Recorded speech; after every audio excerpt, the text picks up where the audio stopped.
Thank you for tuning in for this session around the asset management and business impact analysis. Um, the topic has been highly requested on the Discord server. That's why we decided to make a dedicated session around it as part of those office hours.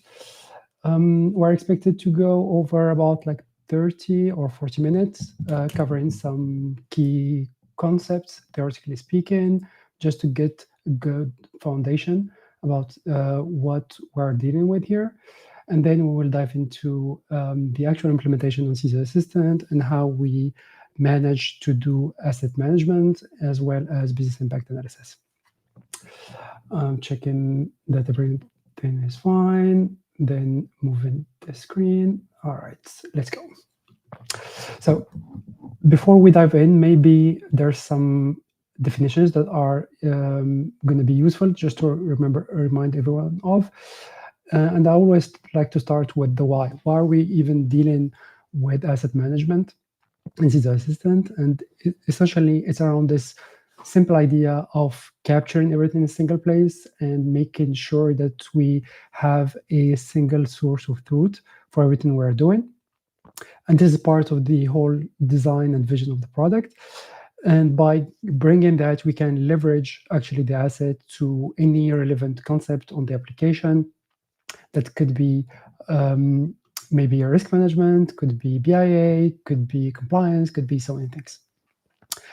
But most of all, why we need actually to capture the asset is to get to this fundamental idea of capturing what the business is expecting versus what our IT capabilities and what we're doing to get those expectations properly implemented, either on the availability or confidentiality or any other dimension that we could be interested in. Obviously, assets are a fundamental part when we're dealing with risk assessment. Whatever methodology you're doing, either qualitative or quantitative, you need to understand what are your assets to be able to challenge them and conduct those risk assessment. And like I mentioned at the beginning, this asset concept is just fundamental for both IT, on generally speaking, or any risk management activities or cybersecurity activities overall. Now, BIAs, some of you are probably already familiar with, some are just discovering them. The most important aspect of BIA is we kind of push a bit toward the business around this idea of understanding what they're looking to achieve availability-wise usually, but sometimes we can also cover some other dimensions. BIA is also a good tool to challenge and understand the relationship between assets.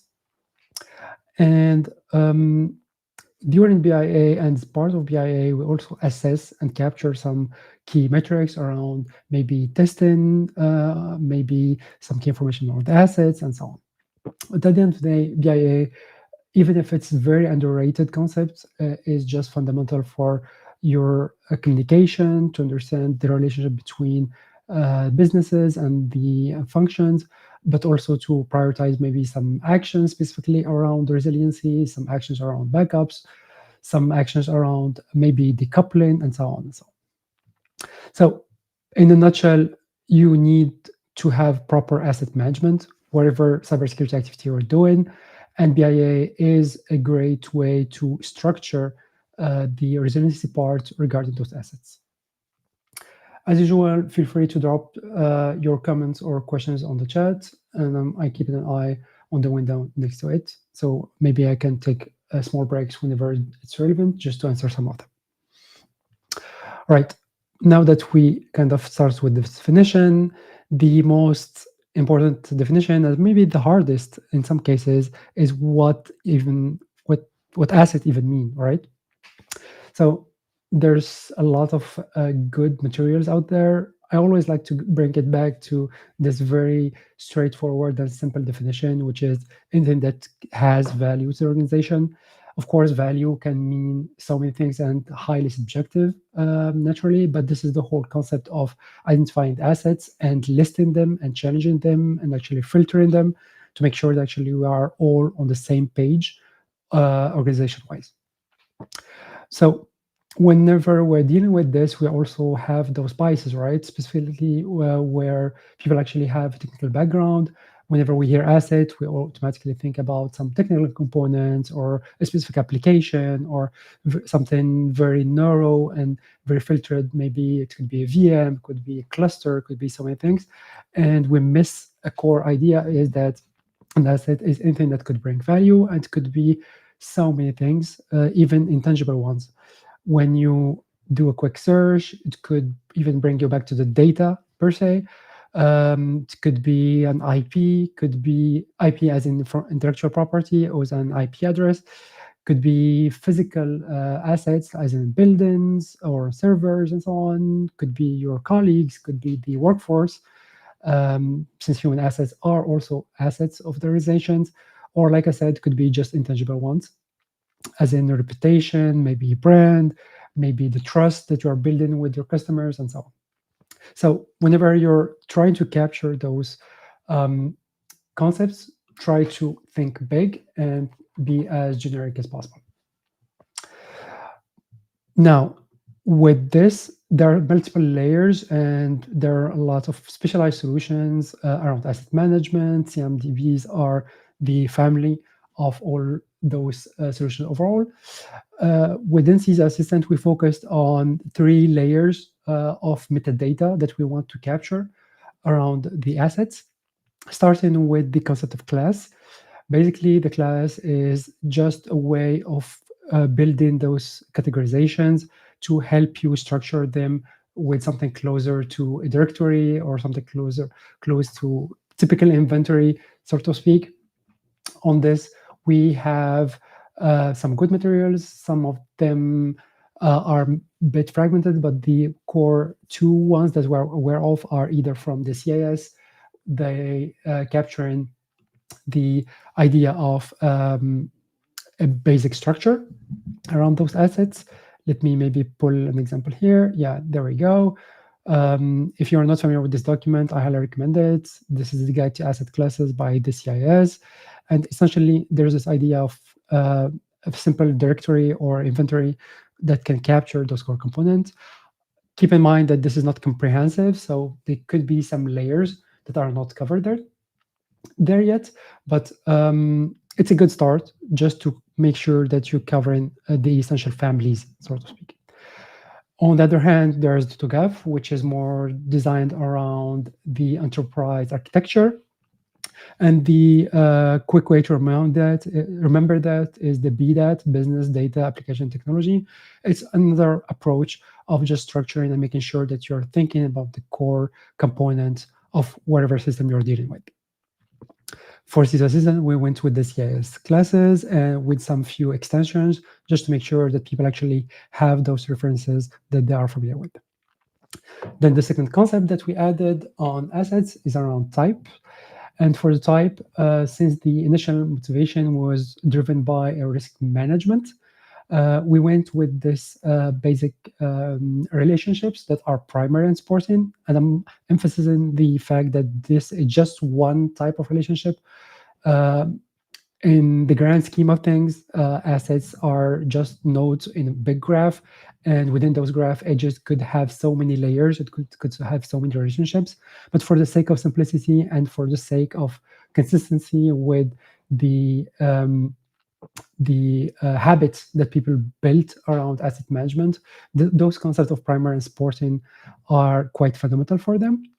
And whenever you think about primary, think of like the top assets that are the core business functions of the organizations, and supporting could be any business process or technical component or human asset or any intangible aspect that could lead or serve that purpose of the primary assets. We implemented this in specific structure so that we can also have this kind of relationships of specifying primary assets and then mentioning what are the actual supporting assets to serve that purpose.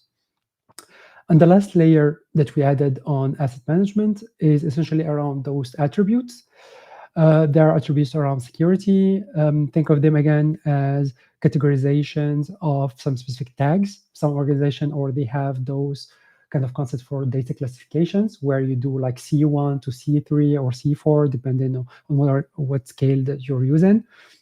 But you can expand it to any other dimensions like integrity, availability, and so on. Once you capture those informations, the other layer of it will be specifically around the A part, availability, where we are focusing on 3 core metrics that are RTO, RPO, and MTD. If you're not familiar with this, there's a lot of materials out there, but I picked just this simple illustrations. Whenever you try to memorize this, just think about business being okay at a specific moment. You're going to have disaster. You want to be able to capture, you be able to identify what is the period or maximum amount of data that you can afford to lose or service can afford to lose. So this is your RPO.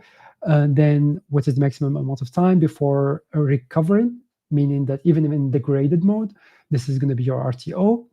And then what is the beyond RTO, what will be the maximum tolerable downtime where you want to go back to a business. So this is going to be your MTD. So those are 3 typical metrics that people are used to, and a lot of layers on the industry have been built around this. All right, looking at Adrian. Adrian, assets are intended only for high impact inventory for a business, or we can consider adding the entire inventory in assets. Thinking about scales, should we go like with 1,000, 5,000? Yeah, good question. So I'm going to answer this in two layers. The first one will be around what do you need versus what you can bring. Right, you need actually to capture maybe some informations overall on the CMDB, and CISO Assistant has not been designed as CMDB, even if it can act as one.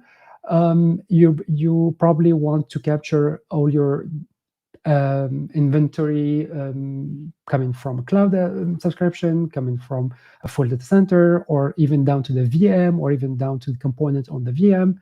You might have some use cases where you want to be able to inventory that.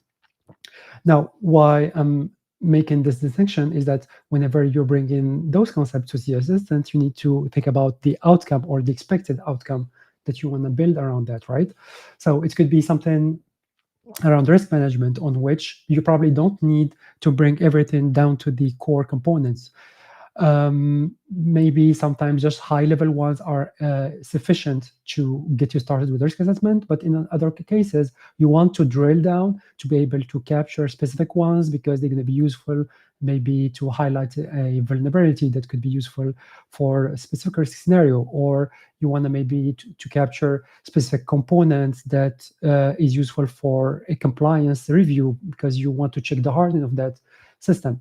So think of it this way, is that you're going to have your CMDB that should be as comprehensive as possible, but on CISO Assistant, it's up to you to decide what is the depth of the data that you want to bring, depending on what you're looking to achieve. For risk assessment, generally, you don't need to go that far, just high level is enough, and the same going to be applied for BIA.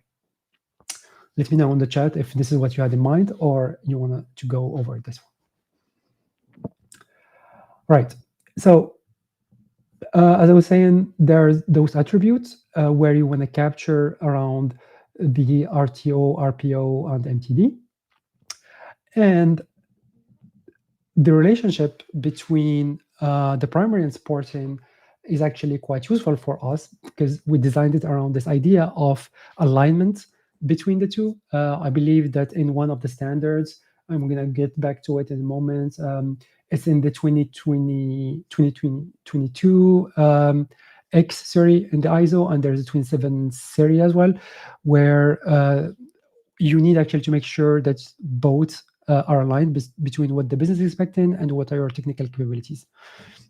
And for this, we recently introduced this concept of alignment between the two, where we added this concept of capabilities versus targets. Target is basically what the business will enforce on you. They're going to give you guidelines and expectations. And on the capabilities part is going to be your answer to those expectations, but by asking your colleagues what you actually can provide. So to put it in simple words, the business will tell you that I need X, Y, and Z, and the technical capabilities will give you an actual answer, more realistic one, about what can you achieve. And jokes aside, this is like a struggle for everyone.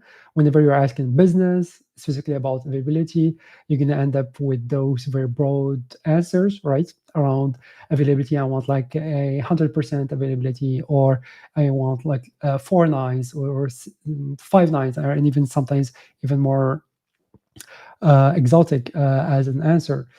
But at the end of the day, the whole purpose of asking those questions is actually to drive the whole organization towards something realistic, something consistent, and something that they can actually make sense for their business from on one hand, but also that they can afford to implement on the other hand. And this is the whole idea of alignment that we're going to figure out and debate in a second through the application. All right, looking at the chat.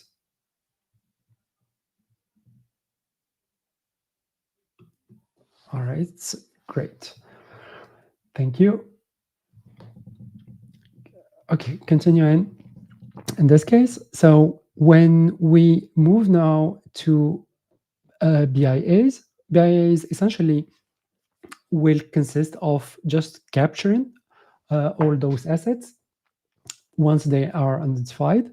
And for each one of them, we will try to focus on the relationships, the actual expectations of the business, identifying maybe some weak spots on the dependency chains, and challenging this whole idea of alignment between what you can do versus what you are expected to do.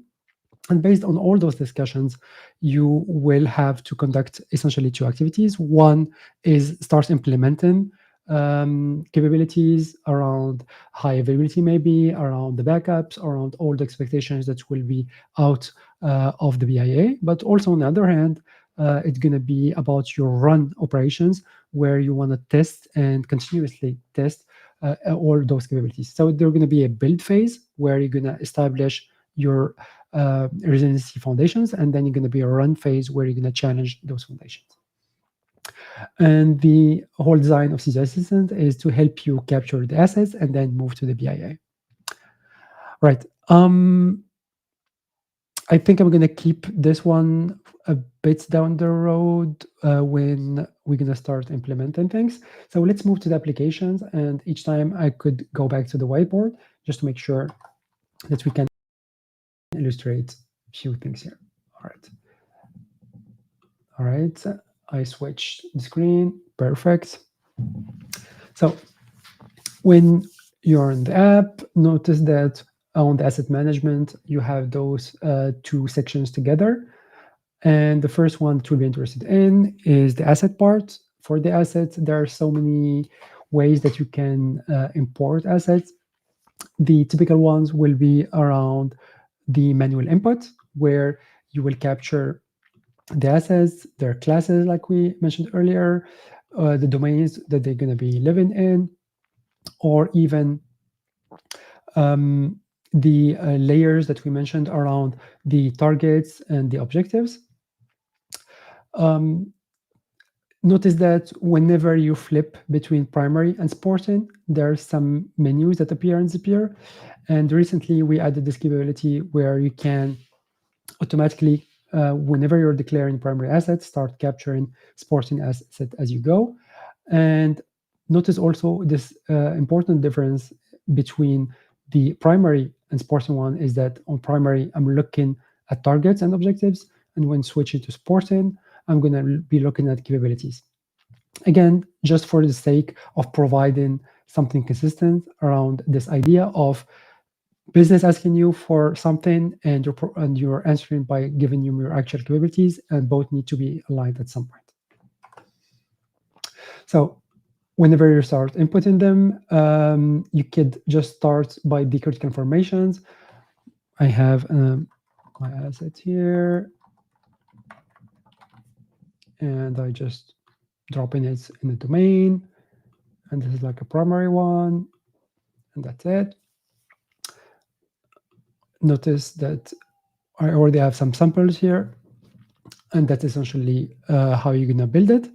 Or in case you have multiple assets, you don't want bother by bringing everything manually. There are some integration layers. You can bring this with something like N8N, on which we already have a connector, where you can bring it maybe through your SimDB or some form of automation of the app. On the business or the pro version, you also have the data wizard that can also be useful for this. Let me move it here, switch to English. All right, so here we go. As long as that you stick to the template, in case maybe you're managing your assets with a tool that can export to an Excel sheet, or you would just having a basic inventory with your Excel, you can also bring it at once. And the application is smart enough to align whenever you're importing new ones. Or you can also use the API if you want to maybe automate on your own pace. Or even recently, we introduced some extra capabilities on the MCP stack. So we can even actually, let me taking some risks here. So let's even test if the MCP integration can even create assets on the fly. Okay. This could be quite useful in case you're just maybe writing down some notes and you want the app to do that on your behalf. Let's maybe move my cloud here, ask it, CISO Assistant. Maybe I have a prompt somewhere that can be helpful for this. All right.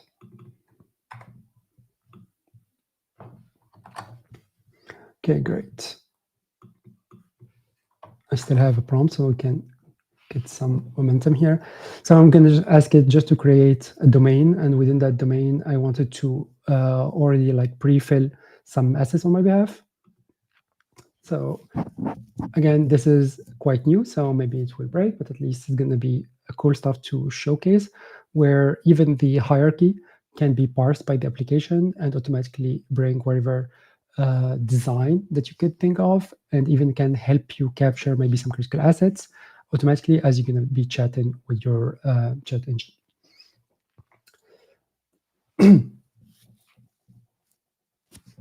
Okay, as it's crunching some stuff, I'm going to be moving it to the next screen and showcasing other capabilities. For instance, the graph that could also be quite useful in case you want to have a deep analysis of the relationship between your assets, even cross domains. In case domains become too cumbersome, you can just like hide them, and you can start focusing on just the relationship between the assets. And with this, it's quite useful because not only you can follow the relationships as supporting dependency chains, but if you leave also the domains, you can see how the relationship between the domains will affect the relationship between those assets. The color scheme is probably more than enough for most cases. That's why we added this capability just to hide the domains. Right. Now that you have your assets, you can start debating those relationships.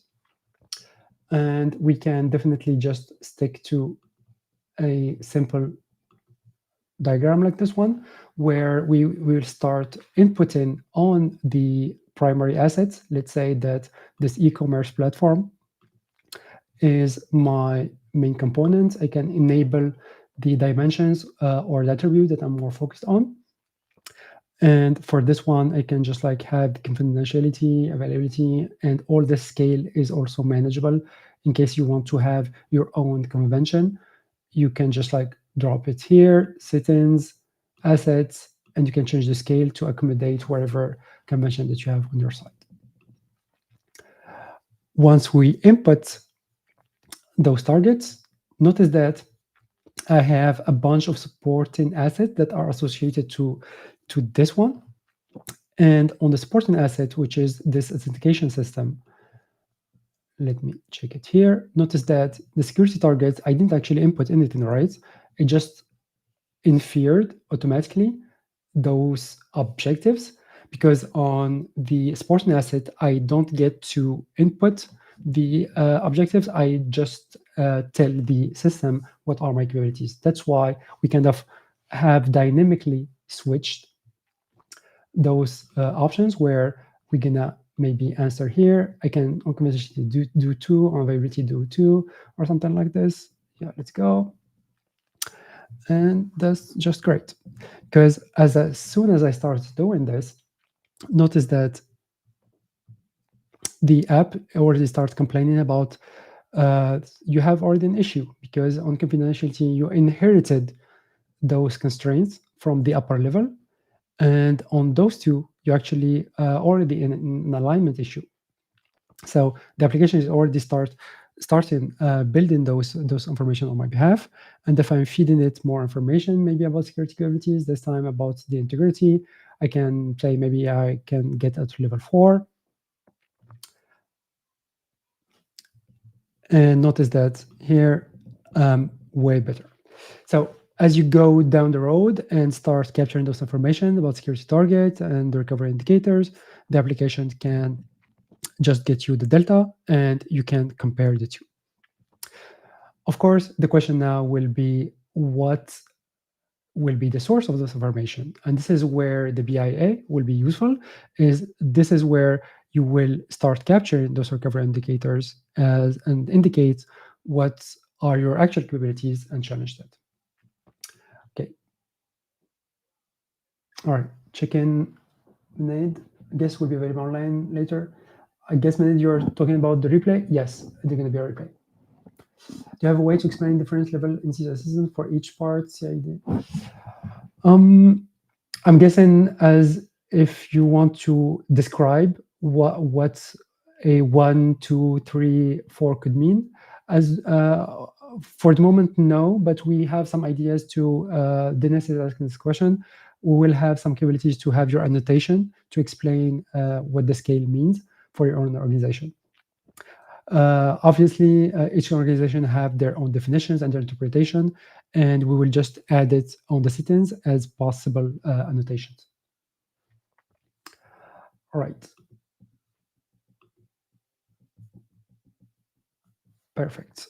I'm looking at, oh, by the way, the AI engine is already like creating assets on my behalf and creating this special domain. So it's going to be cool as we go down the road.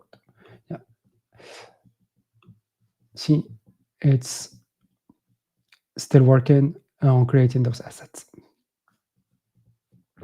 But it could be a good idea whenever you're stuck and you don't know how to start breaking down what are your core assets, what are the most important one. You can use the MCP integration just to have this chat and start capturing them. Right. Let's also go back to the visual approach and see what it built on the special one. Great. And it even created links between them so that we know that this web app is actually relying on this DB cluster, but the web app is also relying on a VM that is relying on hypervisor that's replicated here. So that's perfect. Okay, we can just like maybe drop this so that we can have a better visuals without the domain just interfering here. Great. So we have our VM and we have our DB cluster. All right. So going back now that we established the assets, obviously, if you already have your disaster recovery objectives, you're going to just input them. But the whole idea of BIA is it's kind of gives you this room to create and establish those workshops with your colleagues from the business side. And thanks to those interactions, you will get more valuable information and something more consistent and more actionable.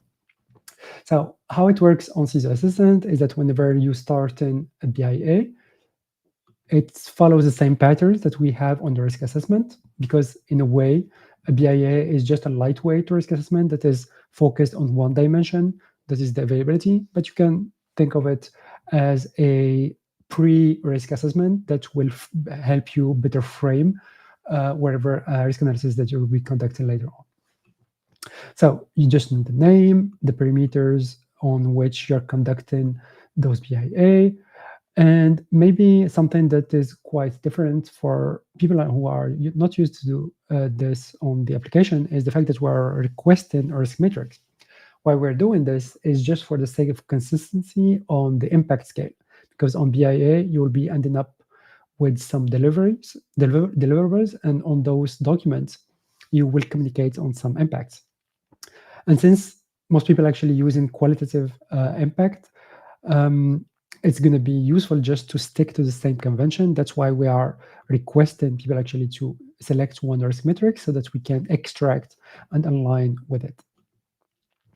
Once you do this, you have the same journey as you have on the risk assessment. And when you start, the first thing that you'll be needing to do is to bring your assets as part of this focused study on BIA. You do this by just including the assets. You have the list of them, and you have those targets about primary and supporting. Usually on the BIA, you'll be more focusing on the primary ones, but nothing prevents you from bringing all the assets at once in case you want something more refined and more details. We also allowed this capability of bringing extra dependencies that maybe you didn't capture with this supporting versus primary. We advise you to focus on those relationships that are more than enough, but in case you want an extra dimension about the relationships, you can still bring them here. You can also capture specific controls that you want to highlight that will be related to availability directly here. And we will be focusing on 3 metrics just afterwards. Once you bring your asset, notice that any underlying dependencies will be brought automatically from the asset modeling that we've done just before. So to drill down on each one of the assets, to go back to what we're trying to achieve here is that for each one of the assets, we want to debate and capture the business impacts. And the usual mean to do this is we want to understand impact over time, right? Because we talked about RTO and RPO and MTD. This happens on a time scale. And this is actually what matters is you want to pick your assets and imagine what could go wrong. And based on those scenarios, you're going to start having those breaking points or point in time that could be relevant to capture. On our vocabulary, we call them thresholds. And essentially, once I clicked on the asset in scope, I could now start defining those thresholds. And you can define it in days, hours, or minutes, depending on your structure. Maybe we can debate that for this e-commerce portal, I could go up to 1 hour. The impact about availability is going to be just minor for this specific platform. And then I could add an extra step and say maybe after 2 hours, I'm going to start feeling maybe some financial damage. And this could be significant. And notice as I go down the road of identifying those thresholds, the impact over time heat map will start getting data of this information, maybe get something more dramatic, important, and maybe this time I'm going to start maybe pulling legal teams into discussions, or maybe it's going to be just a reputation issue. People that will actually start finger pointing this, or even more dramatically, for e-commerce, it's unlikely, but it could happen is that maybe you sign for some SLAs with your customers and you start paying fines and you need to pull the legal team and so on. And you can capture all those informations on the app. Once you capture those data, you can, when you're going back, start noticing that on the impact over time, the application is building on your behalf those combined heat maps. And even if I go on the second one, let's go on this, click in here, adding extra steps. I could even have a completely different scale. Maybe this one will be less sensitive to this, or actually more sensitive. Let's just give it just 2 thresholds. There we go.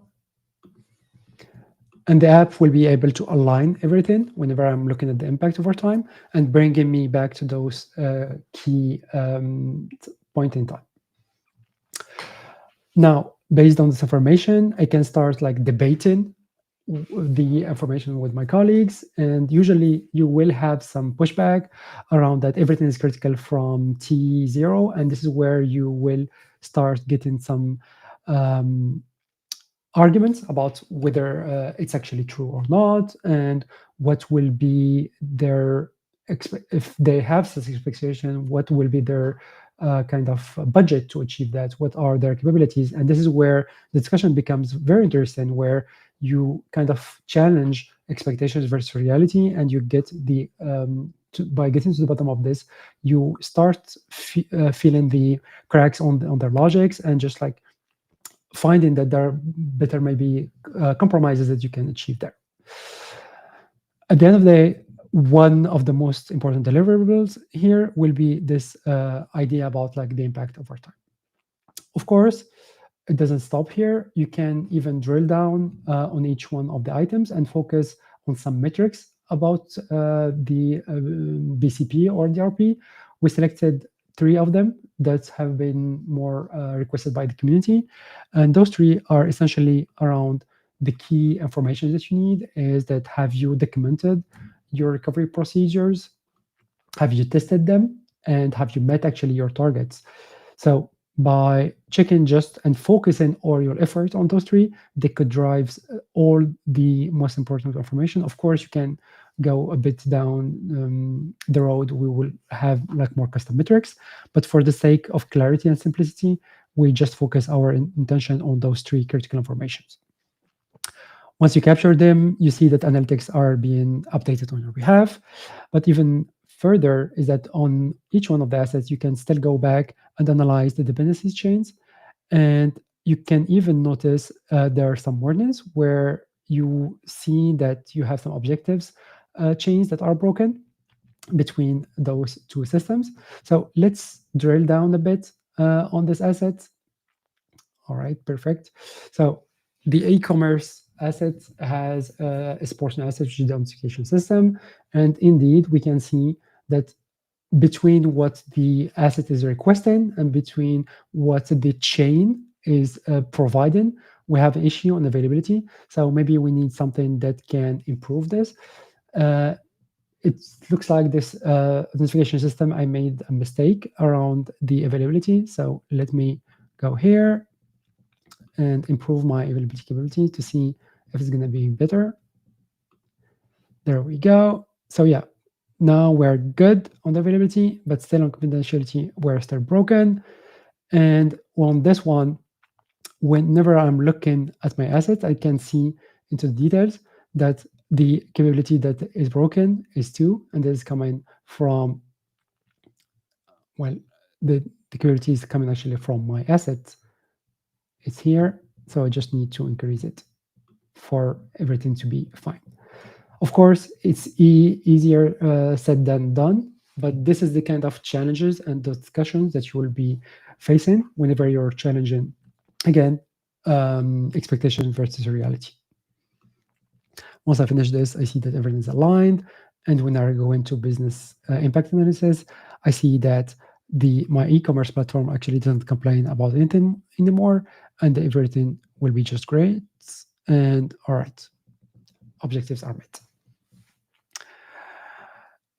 Now, other important delivery is that once you finish all those activities, you want to build a report about everything that you conducted, all those assets that you picked, and you can now have this capability of just generating an exec summary that will bring the impact over time, the assets that have been selected, in the metadata that you captured. And by the way, remember that now that we're supporting Markdown, you can even have rich text experience whenever you're capturing your descriptions or observations on the field.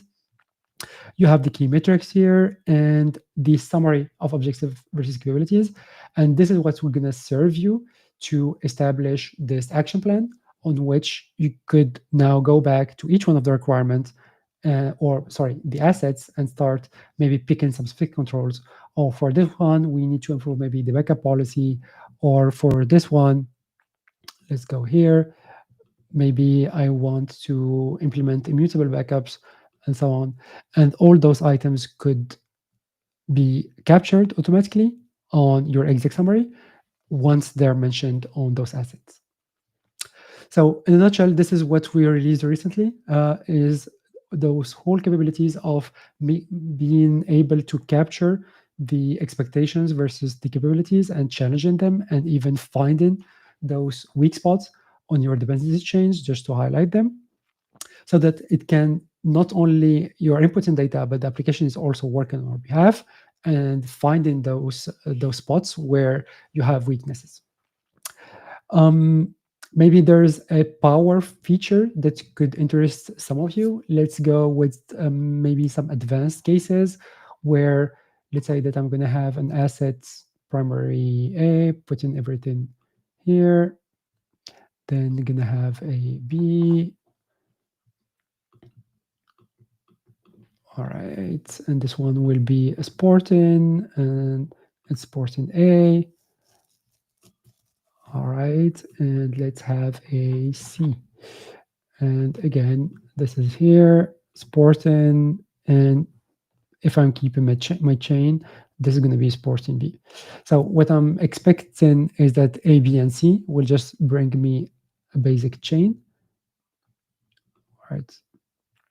Whenever I'm going here, they're going to be on the alpha one. There we go. So there we go. So we have A supported by B and B supported by C. So nothing fancy here. If I go now on A and I specify maybe some targets, I could say that I'm expecting 3, 3, 3 on those dimensions. Of course, you can enable the other ones if it makes sense for your organizations, and you can see that they get inherited here. So up to here, it looks good. But let's say that C actually on the capabilities that I'm providing on the confidentiality, I'm maybe just having 2. And looking at the logic that we have here, great.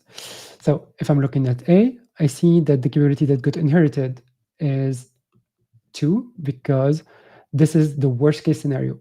And this is what I want to draw your attention to, is that we respected this logic of being as safe as possible, meaning that if you have, and this is something cool that sometimes we don't take enough time to explain. Let me bring back to the whiteboard, is that under the hood with those inheritance approaches, what we've done is that when you're propagating your objectives from the primary one to the supporting one, you will get the worst case scenario on your component, or in other words, the most restrictive one.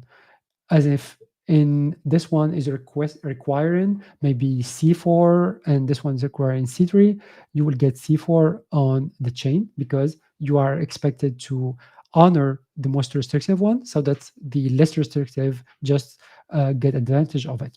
And we do actually the same the other way around, is that if you have 2 dependencies like those 2, you will have the, all right, let's move here. If you are getting those dependencies, you will also have the capabilities of pushing the most restrictive or the worst case scenario, as if component 2 is fine, but component 3 is not that great, you will get that information of the 3 because this is like your weak spot.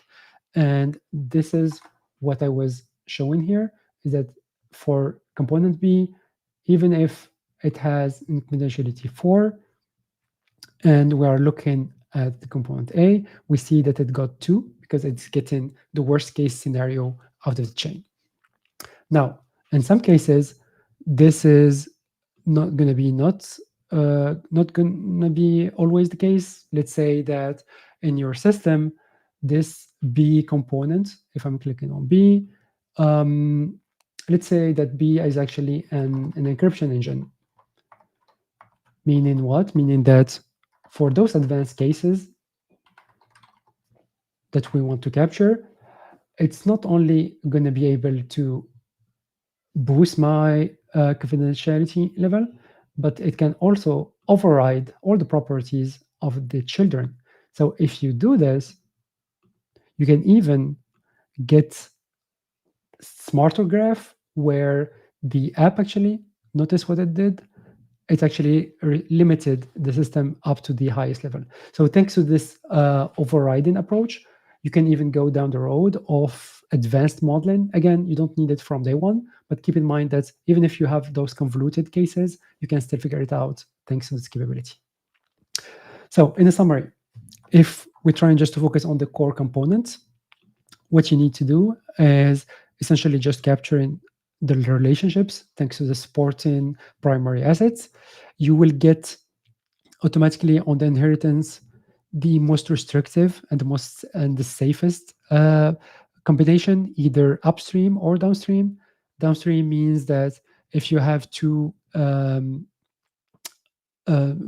supported primary assets, you will get the most restrictive configuration. And the upstream means that if you are getting maybe a chain of two convoluted assets and some of them are weaker than the others, you will get always the weak spot unless you are enabling the override capabilities. Take your time to digest all the information and play with it to get the whole strength of this modeling capabilities. And again, it's not because you have this capability that you need it. Don't fall into the trap of if you have a hammer, you see nails everywhere. Start just small, start capturing those assets and understand the relationships, and then build on top of that.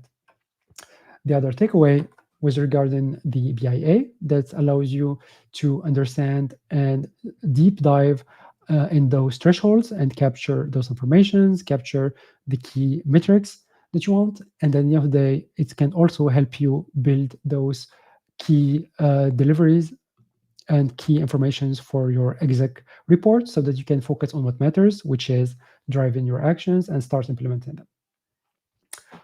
With this, I think we're right on time. Looking at the chat if I missed something, because we kind of speed run on the last part. Go ahead, guys. All right, so Dennis, yes, it's regarding the definition of the scale for your specific organization. All right, yeah, we'll just add annotations that will explain what is your implemented scale.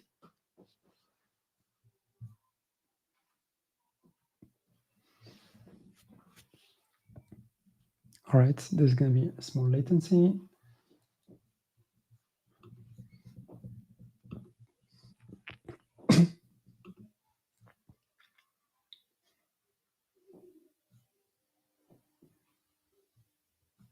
All right. Yes, the session will be on replay so that you can go back to it.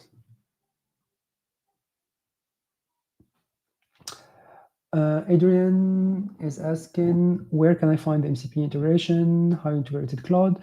So basically, this has been done on June. I think we still have some materials I can send you, but you have a README here. Let's go back to the repo. It's going to be on the CLI section. And I think I left a README somewhere here with the instructions. So this is the clicker one.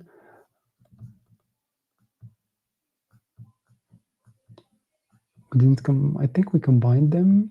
All right. Yeah, maybe there is another one. Yeah, here we go. You have the instruction on the MCP markdown file. And what you need, basically just Python and UV to trigger the server. And you need something like this configuration with your Claude, and then the application will start offering you all the available tools. It's gonna look like something. Once implemented, you should see something cool like this one. Where is it? CISO Assistant, and when you click here, you see all the capabilities that the application can do. Here, I just focused on the assessment, the asset management, because it could be useful just to help you think through what your assets, but it has a lot of capabilities that has been exposed recently. So if you never done any MCP connection with your cloud desktop, check out the official documentation. It's better than everything I can tell you. And then take a look on the mcp.md here that gives you the high-level instructions. On the application, on the other hand, you will gonna just need the PAT. Where is it? Yeah.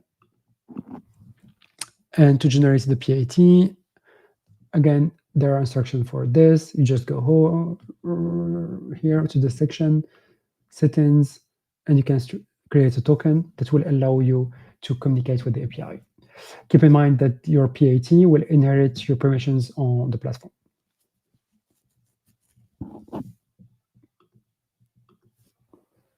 Does this answer your question, Adrian?